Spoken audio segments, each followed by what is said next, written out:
In this session, we will discuss a few points about endoscopic mucosal biopsies.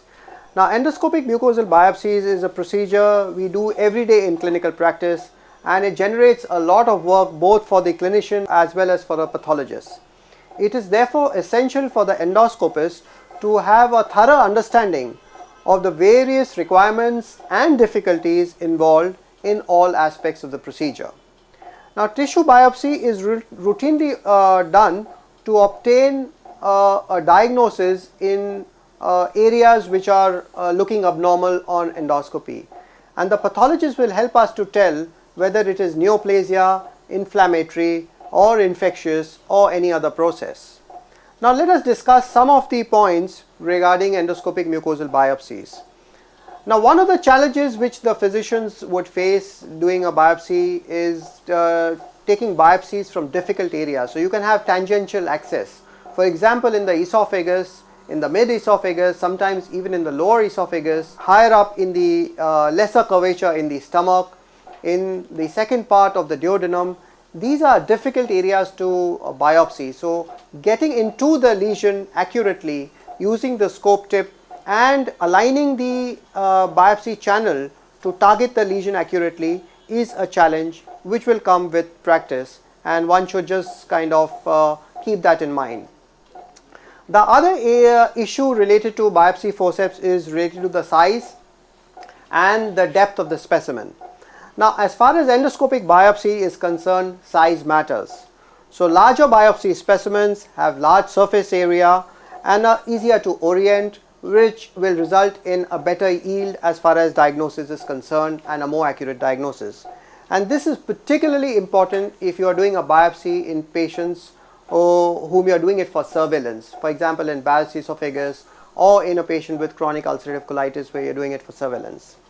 Now, endoscopic biopsies should also have adequate depth, and that is very important because in some situations you would really require more deeper tissues, particularly if you have a neoplastic lesion in the stomach, for example, as far as upper GI endoscopy is concerned. If you have a condition of linitis plastica, for example, or so many other conditions, very often you need tissue which is much more deeper, and that's another issue which we need to keep in mind.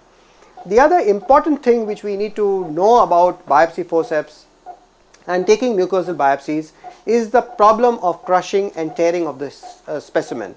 When in our experience, when we have used reused forceps or single-use devices which have actually been reprocessed, we find that the cups become blunt, and instead of biting the tissue, they actually tear the tissue, shear the tissue, and this leads to a lot of problems as far as interpretation is concerned, and the yield of the biopsy actually is much lower in these situations.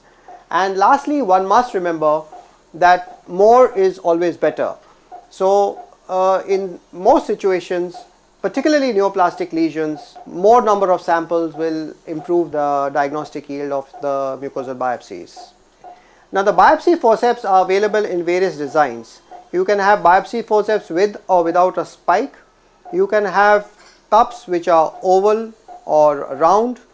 The margins of the cup can be serrated or smooth, and the cups themselves can be fenestrated or non-fenestrated. Now, in general, a spike biopsy forceps has got much more advantages compared to a non-spike biopsy forceps.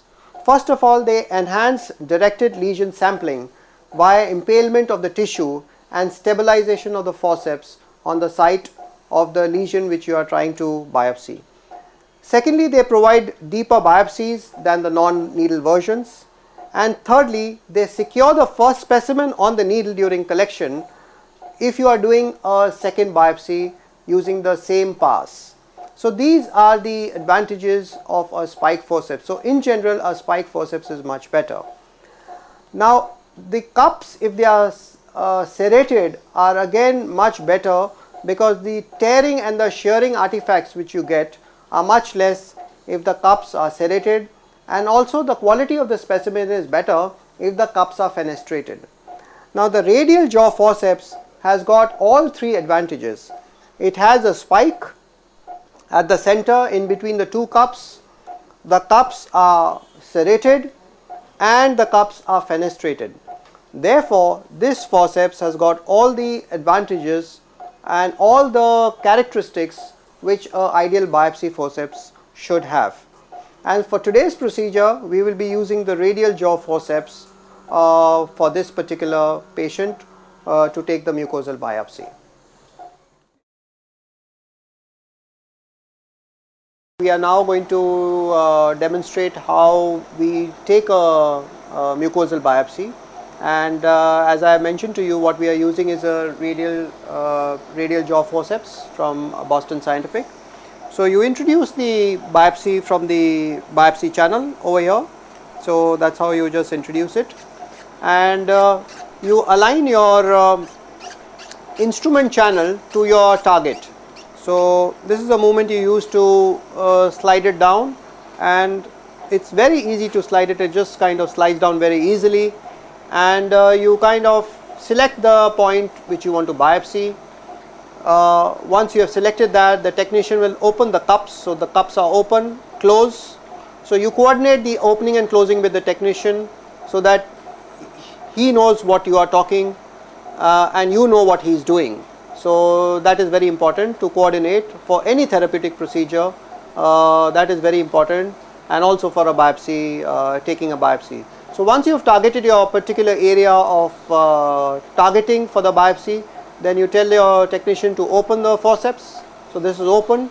Then you get into the target. In this particular patient, we are just taking an antral biopsy for a rapid urease test to detect H. pylori. So in the open, once the forceps cups are open, you oppose the biopsy forceps to the mucosa, and then the technician closes it. So close the forceps, it's closed, and then you